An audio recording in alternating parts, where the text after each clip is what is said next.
Welcome to the Jeremiah Show. My special guest today is Glen Phillips.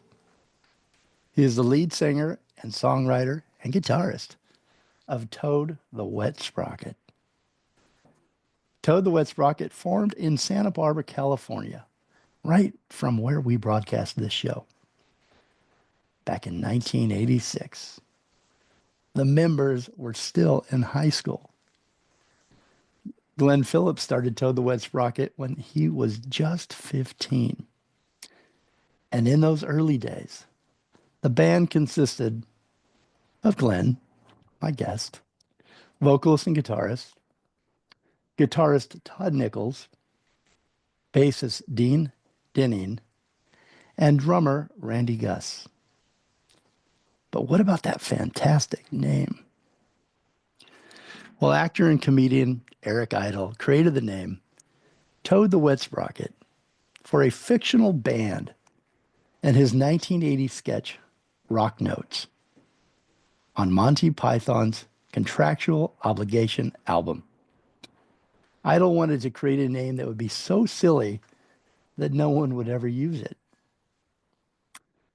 Since 1986, though, Toad the Wet Sprocket has released 7 albums, 5 compilation albums, and 7 live albums and EPs. They used the name well. And in 1994, Toad's 4th album, Dulcinea, which, if I'm not wrong, if I'm correct here, means sweetheart in Spanish. The album sold over 1 million copies and was certified by the Recording Industry Association of America, giving the band its 2nd platinum album in a row. That album was in back then we had CD players, and I had a 5-disc CD player. It never left my CD player. It was always in rotation. The album, I think this is kind of cool, was recorded almost entirely live in a studio in the woods in Marin County, in a room lit by hundreds of candles. What a great scene, huh? And in 1994, it was in every CD player, record player, and on mixtapes for your sweethearts. It was blasting on the radio, out of dorm rooms. It was everywhere. I was born in Santa Barbara, but I grew up mainly going to school up in the Pacific Northwest. But Santa Barbara was always my home, and I longed for it when I was away, especially in those cold winters. And Toad the Wet Sprocket was the band that I listened to when I was homesick and I wanted to feel like I was back home in Santa Barbara. Have you ever wondered what Santa Barbara is like? Toad the Wet Sprocket is what Santa Barbara feels like to me. So you can picture this from the first musical notes of a Toad song. You are transported to the edge of the sea, the sun and the salt water on your skin, the sheltering sky above, the gentle fog, the palm trees overhead, and the mountains. Toad the Wet Sprocket captures all these sights, senses, and feelings and holds them tightly in their musical notes. It feels like emotion. It feels like Santa Barbara. With a remastered greatest hits collection, All You Want was released in 2023. Dulcinea's 30th anniversary celebration, congratulations, in 2024. Toad the Wet Sprocket will tour this year in June and August, and they're working on a new acoustical album compilation. Can't wait for that. Welcome, Glen. How do you do? I do good. I'm so happy you're here. I'm going to tell you a little. I've had your name on my list to invite for probably 4 years. I've got this long list, and it's a scary list for me. I go, should I reach out? And through some mutual friends, I want to thank them, the Holy Brothers. We were connected, and here you are. And I'm so happy that you're on the show. Thank you. Good to be here. What did young Glen Phillips imagine for himself in life? Oh, How young are we talking?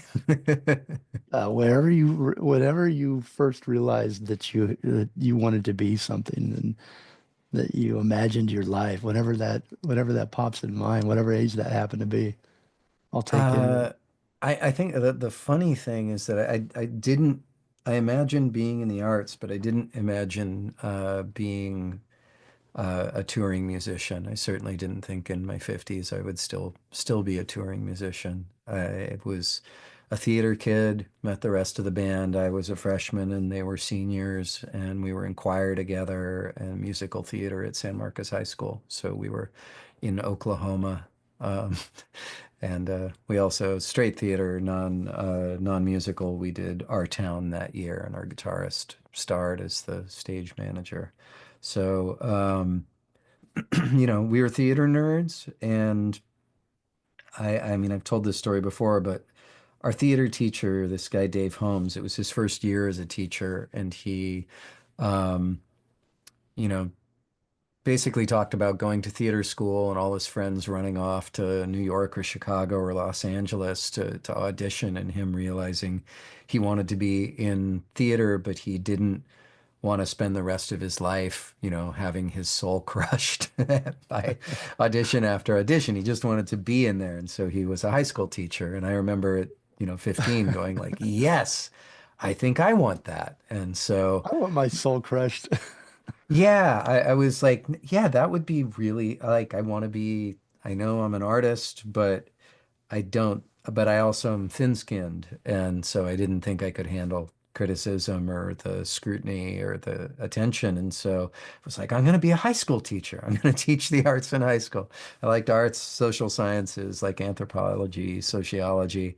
And so my plan actually, the year that Toad got signed, I wanted to live in San Francisco. I was going to go to San Francisco State, live in the city, and do like education, arts, social sciences. And we got signed during Dead Week, and by the end of that summer, we were on tour. And so, and I figured we'd get dropped like most bands, you get signed and it's a big dream, but almost nobody makes it longer than 2 years. And I was very surprised when it just kind of kept rolling.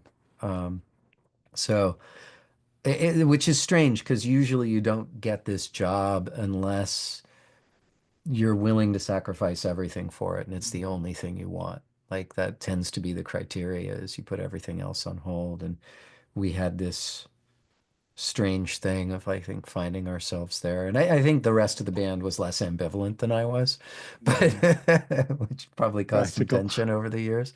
Uh, so yeah, I didn't, whatever I saw, I didn't see what happened.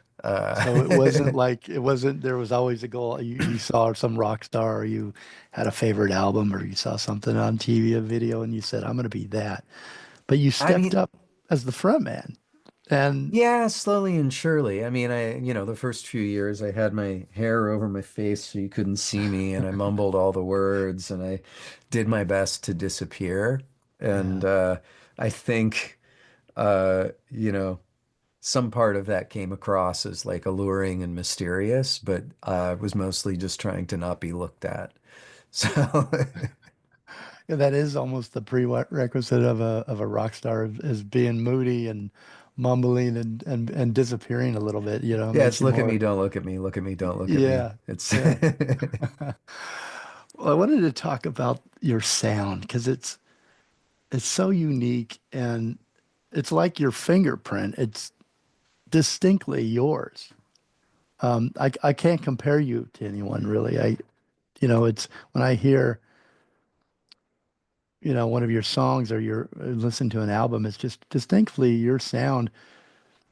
And I wanted to, you grew up in Santa Barbara pretty much your whole life. Yeah, I was born Yeah. here. Does Santa Barbara have a sound? Like I described in the beginning, it feels like the band has captured what Santa Barbara is somehow in the sound, almost like in a Yeah. seashell. Yeah, it's the seashells and the the threat of completely unaffordable housing looming under over it all.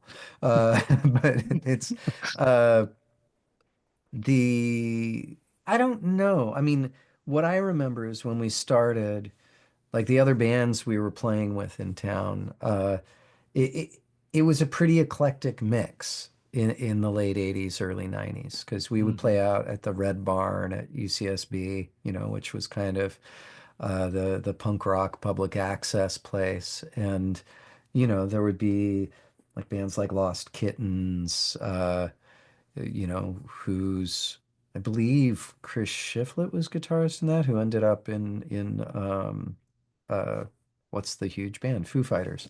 I mean, so there's the Shiflett brothers, there's Alistair Green, there's band Creature Feature was this much more metal band. He does blues stuff now. There was I-Rails, who later became Primitive Radio Gods, and they had a pretty big hit. There was this Ascension, who used to have this club, the Noise Chamber downtown, and they were much more goth. And so the inter the intersection of all these bands, stuff that was closer to metal, closer to punk. Kurt Metzler had this band called Boo, sometimes called Deadbeat, that was almost like the music from uh, like the haunted house at Disneyland, like it was fright rock.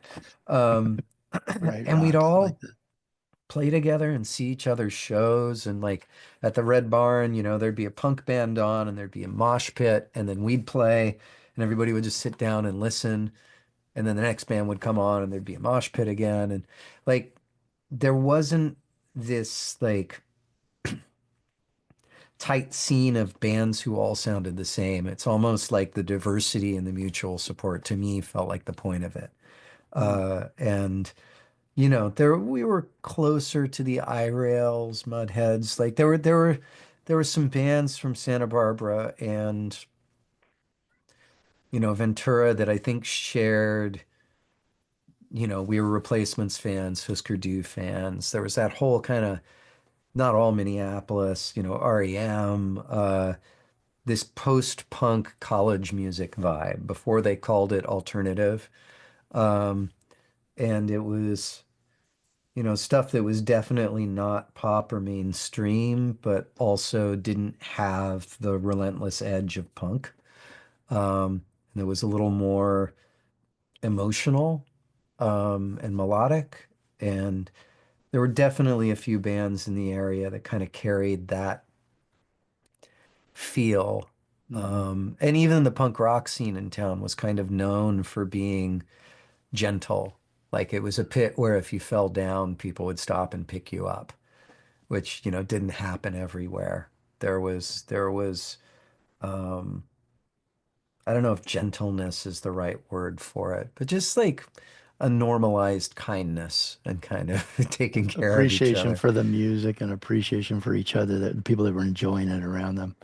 Yeah, it wasn't just nothing seemed like just a pure bash fest. And when I Hmm. when I think of the Santa Barbara Sound or the bands that came out of here, I mean, because it's like, yeah, there was us, there was it Silverchair? Not Silverchair. Maybe it was I Silverchair. think it was Silverchair came out Silverchair, here. Yeah.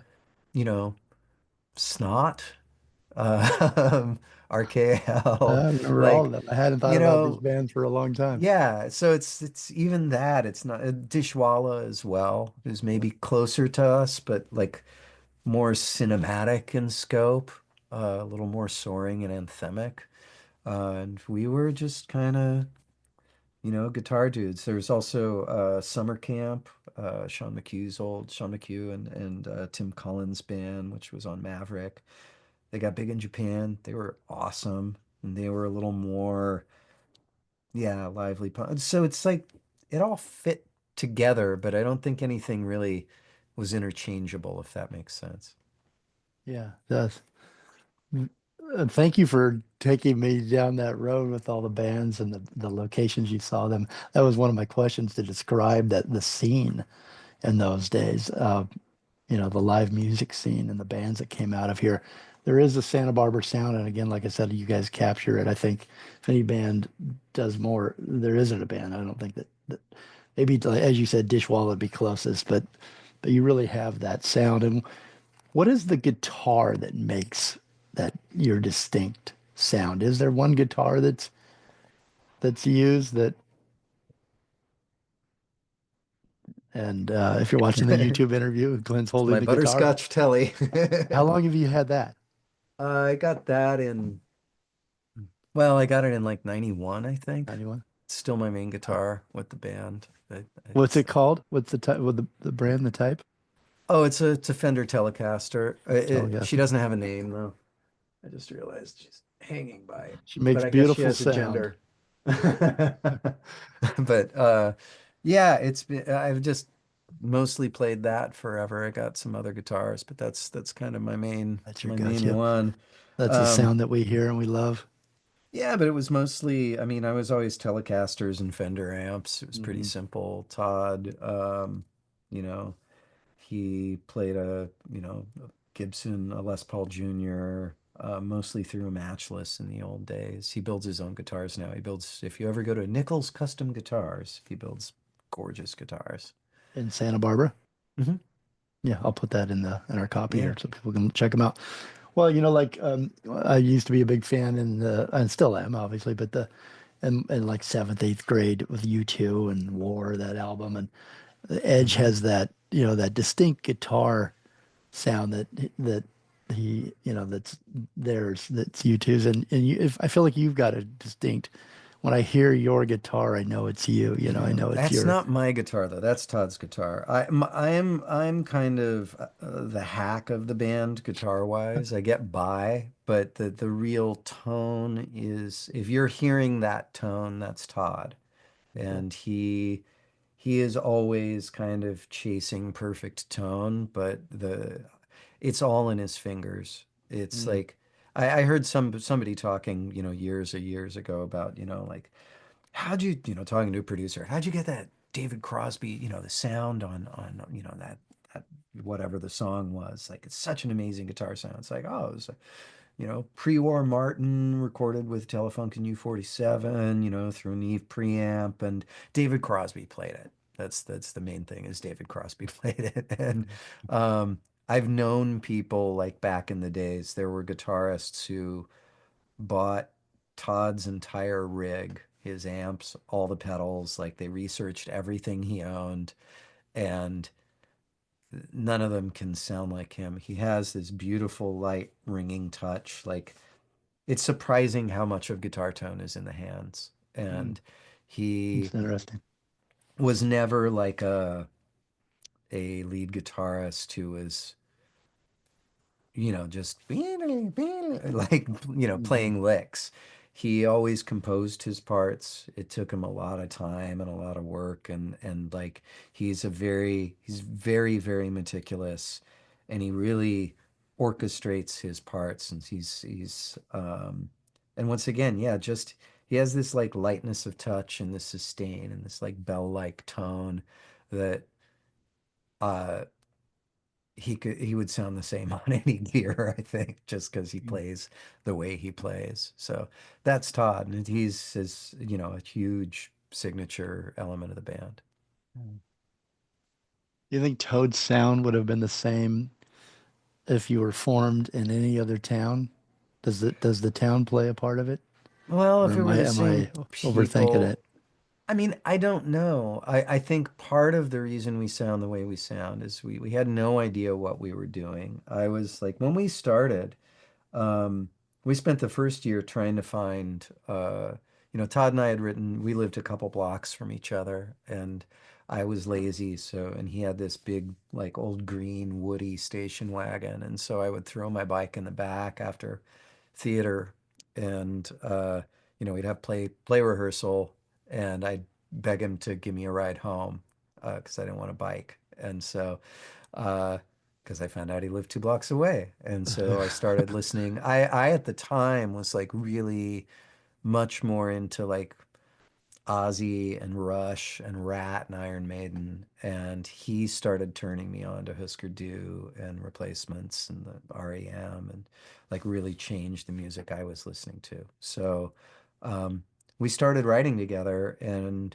we were looking for lead singers for a really long time because I was this greasy little nerd. You know, I'd wear the same, I had a Patagonia down jacket that I wore to school every day, regardless of the weather. It's like I was not cool. And so we kept trying to find a real lead singer. Um, and, you know, ended up being me by default. But, you know, I think the things about the town that made us who we were, part of it was just the available club, right? There was this place nearby in Goleta called Pat's Grass Shack, and he was this Jerry was the guy who ran it, and he wouldn't pay ASCAP or BMI any fees. Like, so for people who don't know, ASCAP and BMI are performance rights associations. And next time you walk into a bar, look at the door as you walk in, and there should be a little sticker saying ASCAP and BMI. And that means that the club is paying for the music they play in the club. Um, because if music is licensed, you actually can't just have music in there for free. It's like paying for the paintings on the walls or the bar stools you sit on. It's part of the environment. And so therefore, um, the songwriters receive this kind of small piece of what's played there. And so it doesn't add up to a ton, but it's Is it better nice that than it's there. Spotify? What they pay? It's everything's better than Spotify. Yeah. Silly What's the question. 0.2% of a penny or something? Yeah. Uh, but so you had to play at this place. He wouldn't pay them, so you had to play original music. And so we had this club that would allow us, this like underage band, to come in and play a set, but we couldn't play any covers, which is the opposite of almost any band. And so I think the thing that defines us is that and in some ways it hurt us. Like, because I think if you learn to play a ton of covers and you learn to like satisfy audiences that aren't there to really see you, uh, you learn a lot of things. You're a little less entitled. You learn to become a better entertainer. You definitely learn to become a better player. You learn a ton about writing songs by learning songs. Um, you know, for me, the most covers I've ever played in my life were when I was doing live streams during lockdown, and I learned more about songwriting, you know, in that like 18 months than I'd ever got to learn with the early band. But the thing that we did was we had to write our own songs and come up with our own parts. And since we weren't copying all these licks from the covers we knew, we kind of found our own sound and learned how to play together and learned how to write together. And so I think the individuality of our songs came because at a very early time, instead of sneaking our originals into our set, we had to play full sets of all original music, and we felt like we're jerks if we're playing once a week and we don't have a new song to play. So we're always writing. Um, so we learned an awful lot that way. It's interesting. COVID, talking to different musicians over the years, it was such a shock, I imagine, to you as an artist, and you're always on the road, you're always performing, that's just a part of who you are, and when that gets taken away and you don't have that live audience, I heard so many musicians almost describe exactly what you are now. At first, it it was it was a pain point, and looking back over the years, a lot of them mention, as you just did, that they learned so much, and that you know, they figured out ways to work together as a band, to write together, and to perform over Zoom. Yeah. It's interesting to see how life will always, give you challenges, but if you learn to work them, there are you know, finer points to learn. I feel like I was really lucky in COVID because I was at home and there's this thing called Stage It that's kind of online concerts. I'd done a bunch of Stage It concerts for years before. And so I was, and I'm generally technologically good. And so when it was just going to be like, oh, it's a couple weeks, it's like I hadn't really done a Facebook Live thing before. I'm like, oh, I can do a Facebook thing. Oh, cool. They let you attach a nonprofit to it so I can have a benefit. And so I started within the first week or two of lockdown. I just started doing concerts. I was doing 5 a week at the beginning, and then I switched it later on. I did five like free online fundraiser shows a week on like YouTube and Facebook, and then I would do uh, a stage at concert once a week, and I'd been doing community choir leading, like kind of circle singing, uh, and I would do a choir night once a week, and so I was playing 5 shows a week essentially all through COVID. Wow. And So uh, you just can't slow down. You can't stop with that, right? I mean, well, you have but I to was home, feel and that you have so to perform and that it's part of of like breathing for you.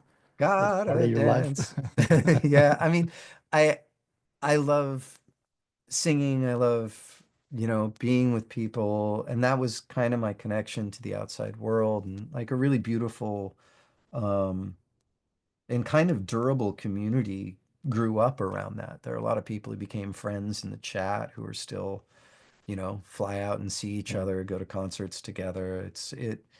It had some really beautiful stuff. And I mean, in that time too, I was living in a place from there moved in with girlfriend at the time, my wife now. We moved in together.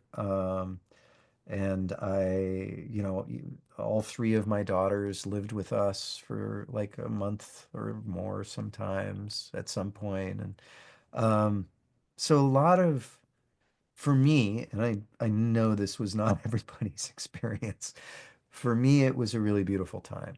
And yeah, and once again, And the I want to getting talk to, about that. I want to explore that a little bit with you in our Mhm. next segment. Um, Well, there's a song before we, about it. yeah, there's a beautiful song. In fact, I think it's the first one we're going to play here when we go to break, Glenn. Before we do go to break, though, just to kind of wrap up this, are you happy now that you didn't go into academics and that you're not a teacher? I mean, in a way you are. In a way you're. No, I do wish I'd finished. I wished I'd gotten my BA. I did 2 years of college, when I was 16 to 18, and then went on tour. And I mean, my parents always told me, and they're right, and I do the same with my kids. It's like the thing about getting a BA is at any point in your life, if you want to go back and get a master's and study something you really want to study, it's there for you, Hmm. as opposed to having like at least 2 more years of like seeing which credits are even worth anything anymore and trying to get the basics out of the way so that I could go back and do something I really want to that's Yeah. applicable. Yeah. Um, Always go back. but I'm a generalist, but my parents were both academics. Dad was PhD physics, mom was chemistry PhD, like, so uh I came from that. Hmm. And I also feel like I didn't really learn how to study. And I think part of what higher education teaches you is how to learn, how to apply yourself, how to be bored as hell and still keep doing the thing. I see that a lot. My wife is currently working on a second master's. She's getting an MFT, and she's just so diligent. She's an amazing student. Yeah. And watching her do that for all the parts of me that want to go back and get like a psych degree, I'm like, oh God, I don't think I'd be capable. I really don't. Just borrow, do what she does. Just copy her. Well, I'm going to give you an opportunity to be a teacher here. You guys have really built up this amazing fan base over the years. And how many years? I can't do the math really quickly, but how many years have you been, quote I unquote, a mean, rock star? oh, we went on tour. It's like 37 that I've been 7 on years. tour. I mean, how many people can really say that and continue to really put out good music and put out and keep the fan base, the fire stoked there. I If you mean, had to teach, some wannabe rock stars right now how to correctly build a fan base, what would your lesson be? What would you I, say to that? a lot of my lessons might not apply, just because the delivery mechanisms are so different. And there are, I think, historical periods that just benefit certain temperaments, if that makes sense. Somebody who is as, I'm willing to go and play songs. I'm willing to be personal. If you just point a camera at me with nobody on the other side and say like talk, like managers calling, it's like I need drops for it's like, hey, this is Glenn. I can't wait to come to Dick's Crab Shack. And it's like I am absolute I'm terrible at that stuff. And so it's Kind of makes those me like you more, though, by the way. well, thank you, but I'm glad you're terrible at that. it makes it difficult in a time where you're, supposed to be broadcasting everything. Like I generally think the planet would be better without social media. I think it's a A little poison. more mystery. Uh, yeah, and luckily, my solo manager, he really believes in mystery. He thinks you should leave things unsaid and not post your breakfast, on Instagram. He's like, Yeah, good just advice. but he thinks you should post something. I do landscape pictures while I'm on tour. That's fine by me. Mm. And I used to be politically strident online, and about 2 years ago, I just felt like things were so divisive that saying anything online felt counterproductive. It's not like I lost my fire. It's just that all decency dies in the comments, Yeah, and yeah, not just from true. those who disagree with me. Like it turns into name calling. It just gets low and quickly. And I just decided to kind of, still figuring out ways to, make my activism useful and tactile and not just I think there's a certain thing about posting something and then you feel like, yeah, I said something. And it, it's either preaching to the converted or pissing people off these days. It's not doing anything good. Yeah, I agree. At And least why not the put way it I out there? do it. Why put that out there? There's just enough negative. I think though that as a fan speaking to you, you put out very powerful messages of all sorts, but very hopeful, very beautiful lyrics. You're just a beautiful lyricist and songwriter. So many people get inspiration from your lyrics. I've been talking to people all week, friends of mine that are fans of Toad and yours, and that's what came up quite a bit in the conversation was the lyrics and how they're inspiring. As I said at the beginning of the show, when I was away from home, when I was away from my friends, Toad helped me. And as you get older, Glenn, do you still Mhm. connect as much with the lyrics that you wrote as a younger man? Do you still connect with them It as much? depends. Some of them are a little maudlin. Uh, but it's, I'd rewrite 90% of it, but I like that our subject matters. Um, I like that, even if I was like, how can I say, a little melodramatic as a young man, I'm not embarrassed of the things I was thinking about. Or they're not songs that as you age, there's the bands that have their songs about, they have to, at some point in their careers, update the girls' ages from 16 to 18 to at least make it legal, if now creepy. Uh, and it's not like, hey baby, gonna take you from your boyfriend, let's go get drunk. Like it's more like,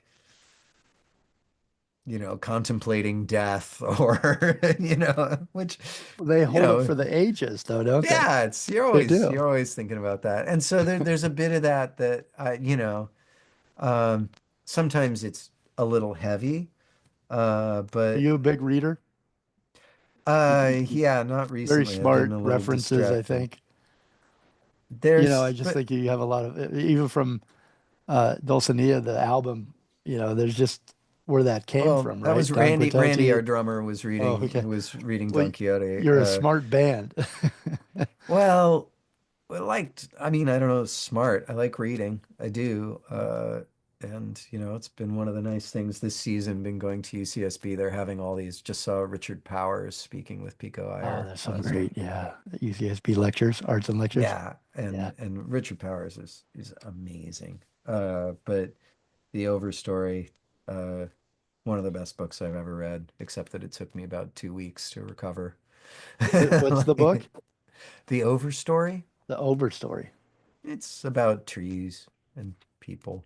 It's more than that, but One of he the best is books you've ever read, though. I've got to check that out. one of the best books as a modern writer. His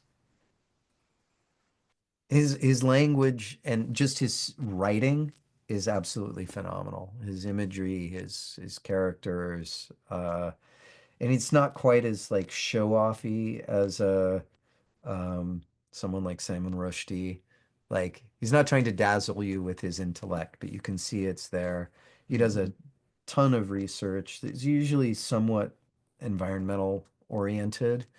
Um, and they're amazing stories. He's like probably my favorite living writer. So, um, but yeah, books are good. Books are good. Okay, and so Unfortunately, is now I have a music. phone, so I read less. You read your phone. Something there's something I missed that like I actually read a book, like a paperback book, hmm last week and the week before, and I just loved kind of sitting on the couch and turning everything off and that the feel of the paper and the smell. I used hmm to read a lot when I was younger, and it kind of dropped off for me, and I just love that old even a newspaper, just the smell of the ink, and I miss that a little bit Yeah. with a phone. It's good to have. I will say my wife is she's an English teacher and she loves. We have a garage full of paper book. Like she's a paper person. She tried a Kindle and she just can't do it. And Yeah, I couldn't either. I'm a Kindle just because I travel all the time and it allows me to carry way more books than I could carry Yeah, true. otherwise. That's true. Yeah. Listen, we're gonna listen to just a beautiful, beautiful song from the album. There's so much here. Glen Phillips. It's a solo album. It was released in November 2022. The title of the song is "Sound of Drinking," which we are going to talk about. I promise you, explore this a little bit. The inspiration about around there's so much more the album and more. We're going to talk with Glen Phillips. Don't go anywhere. Toad the Wet Sprocket. You can find Toad the Wet Sprocket on toadthewetsprocket.com. You can get your vinyl, your merchandise. There's some pretty cool stuff there. And the tour dates on toadthewetsprocket.com. There's social media there as well.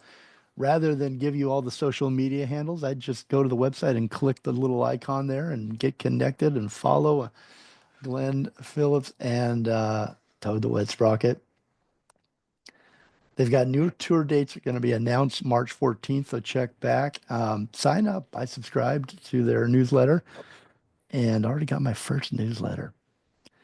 Saturday, March 8th at the Granada Theater, Rock for First Responders in Santa Barbara, California. Rock for First Responders is a concert benefiting the first responders of Santa Barbara County and LA County, emphasizing mental wellness. Featuring the acclaimed Hootie and the Blowfish, Macy Gray, Kenny Loggins, Michael McDonald, Alan Parsons, and of course, Toad the Wet Sprocket. The evening will acknowledge the essential role these brave men and women play in our lives and the toll that constant exposure to trauma takes on them. Join 1-805 for an extraordinary evening of music for a great cause. And for exclusive VIP sponsor tickets, including a pre-theater dinner, visit 1805.org or ticketing.granadasb.org. You can also catch, we do got a tour date for August 10th for Toad the Wet Sprocket. They're going to be in Paw Paw, Michigan, Warner Vineyards. WarnerWines.com is where you can get tickets. ToadTheWetSprocket.com. Sign up. We'll be right back with more Glen Phillips right after this break.